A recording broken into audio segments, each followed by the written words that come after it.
进来就被这个四大应该是我寻找网友的这张照片，挖到了一座离太原20分钟、节假日人少到几乎可以包场的山西老城。这里有全球最精美的100处古建筑之一的玄剑楼，3进第一所全国体量最大、占地2万平米的县衙。我们现在要进4楼吗？这个高度更矮了。哇，它这个4楼的环境真的好恐怖啊！享有95至尊规格的文庙大成殿，吃到了山西100年的传统名菜香酥鸡，体会了晋中美食与古迹的交融。哇，它后面那个藏书楼真的是太壮观了，但只剩下一半了。晋中第一顿啊，先吃一个老地方的麻辣烫。我们可以先看一下墙上的价目表，给了这么一个小钢盆，冰箱的东西呢都可以选，专门为之考验我手法的时候到了。这是我的麻辣拌，我这里边好多的汁儿啊，然后它这个芝麻酱也是这种颜色很深的这种。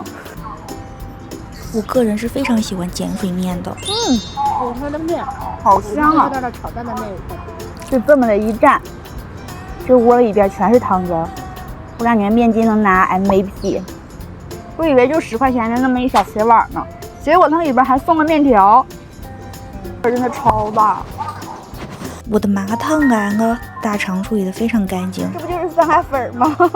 我也来尝尝。10元一碗，我们可以选择肥肠或者是鸡肉的。不是我现在进山西人为啥出去吃喜欢想吃山西麻辣拌了？好吃。吃饱喝足呢，我们就进老城去逛一逛，去找我们的主线任务市楼。是人家的游客中心，好家伙！古城本身是免费开放的。哎，榆次老城区一共有2个收费的地方哦，就是城隍庙和县衙。哪个？50。咱们先去看一下收费的景点有什么东西。我现在是到榆次的城隍庙呢。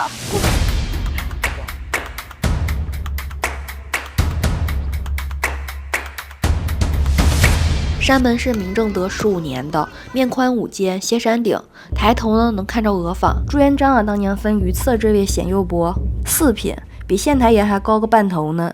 我没有找到这2个牵马小童的具体名字，但是他们雕的真的活灵活现的，和后面的壁画互相呼应着，我觉得特别有意思，能看很久很久。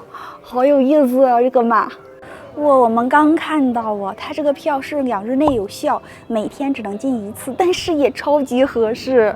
没想到在这么清冷的地方能够看到全球100个最精美的建筑之一。它是明正德10年建的4重檐，斗拱的样式呢有几十种，出檐拉得非常远，是宋元到明代过渡的典型。玄剑楼的玄是深奥，剑是镜子，说白了就是举头三尺有神明，你自己心里那点小九九啊，给你照得清清楚楚的。它巧妙地和后面的月台、戏台、八字影壁连在一起，形成了一个完整的建筑组合，有着古代音响的效果。它这也是一个过道式的戏台哦，在这里，等到演戏的时候呢，中间就搭个板儿。哇，这真的是非常的清静，太舒服了。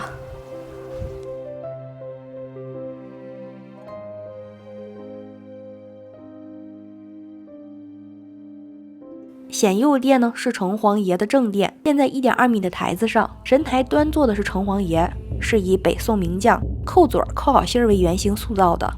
左右侍从报册捧印，前台的生死判官牛头马面分立2侧。大殿的山墙画着城隍日巡夜巡的图，这里的一切都在讲善恶有报的道理。寝殿是城隍夫妇休息的场所，相较于主殿的威严，这里更加的生活化。它这个顶是真的漂亮，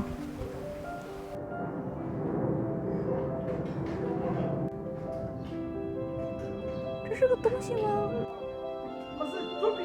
哇！哎呀，月老这堆乱七八糟的红线能捋清不？红线。我们现在是到元辰殿了。元辰殿主神是斗母元君，纵星之母，4面3眼，4身8手，2边配60甲子太岁，可以结合一下自己的生辰八字，在这里边找一找本命神是什么样子。这些的雕像每一尊都不一样的，里边有好多这种雕像，而且最重要的是没有人。这个也一定要来看，我觉得阎罗殿非常好看，里边的雕像都惟妙惟肖的。民间又称阴曹地府，主像是东岳大帝，两边是10大阎王和4大判官，18层地狱的塑像一排排，善恶有报4个字瞬间给你具象化。黑白无常呢，两个人的表情都不一样，一个凶凶的，一个要笑不笑。你站在这儿看他呀，你觉得害怕不？看他太可爱了。来这里之前，我寻思县衙嘛，我看了很多，结果站在这里才发现自己的格局小了。这是一个县衙，标准的县衙是4进3堂，榆次这个直接干到了6进5堂，400多间房，26个院落，真的好大哇！县衙内配置了衙神庙、藏侯寺、马王庙、御神庙、祭司的、办公的、官人的、住人的、纯粮的，通通的都有了。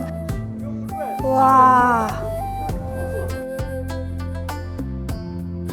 但最神的是这幢2层小楼冰雪堂，1层呢是县太爷生活休息的区域，而2层放置官印，并供奉狐仙。古代牢狱也是值得看的，高墙矮门，网窝覆顶，旁边的御神庙默然静立。我们在这儿一共看了3个庙了，已经。这么矮的门，我就1米5几的个头就需要这样进去。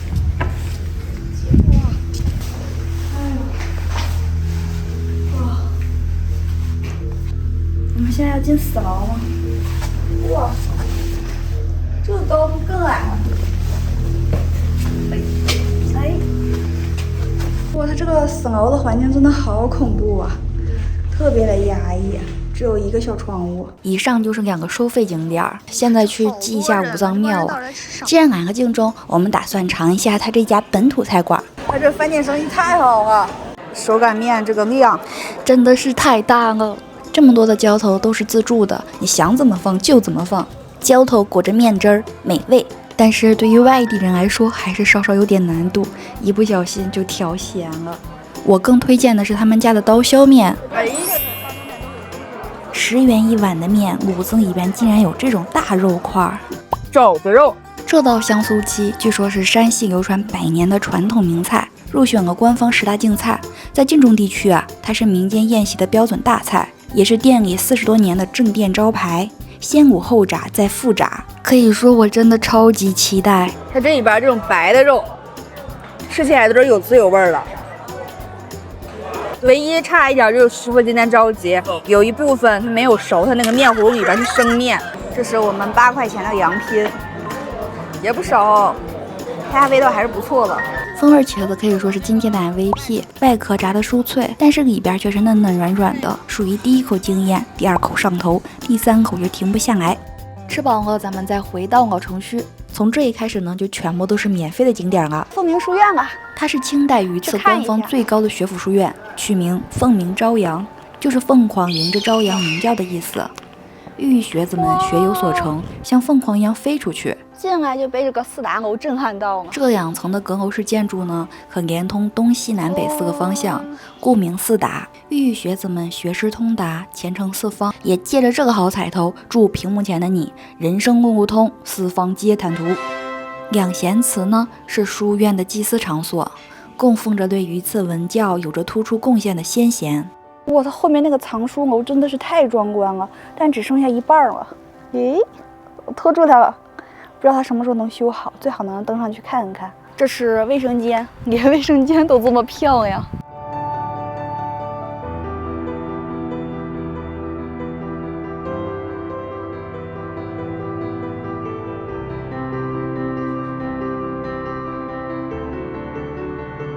我们从凤鸣书院，从这儿直接就可以到文庙。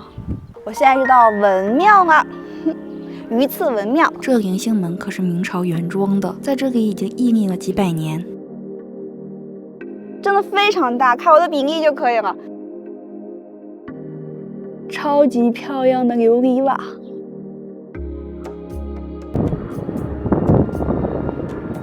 这文庙享有95之尊的地位哦，一共有28条这种龙柱。龙的身子呢，几乎都是镂空了，这个龙须龙爪雕刻的也是清清楚楚的。殿里边正中央供的是孔子像，两边呢站的是他最得意的学生四哲和12贤人。墙上挂的呢是24孝图。哦，这是香贤祠，那我们进去看看吧。这是相当于榆次自己的名人名物哈，做了一些功绩的，全部都供在这里了，够后人瞻仰。这面是名宦祠，里边主要供的呢是历史上在榆次当官的一些人，政治比较好的、比较突出的。这个猿人呢，金大定，你看他穿的就不一样。我们现在是在吴昂科举考试的时候呢，他们会用木板把这里隔起来。来到咱们榆次老城，看一看咱们山西的文化。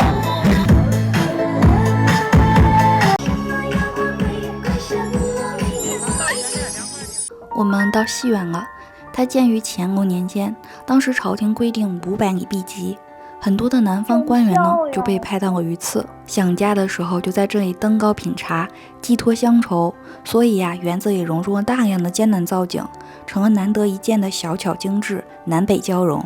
哎呀，这可真舒服啊！哇，你看棚顶，又有走廊啊，又有小亭子，真得劲儿，还有小瀑布呢。快看我们碰到什么了？小狗狗。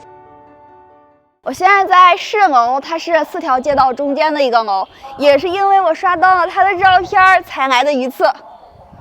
我们现在看到的呢，其实是2022年复建的，不过依然很幸运我能够看到它。晚上开灯之后就更好看了，一瞬间仿佛梦回古时。能看到里边了哈，楼梯儿什么的。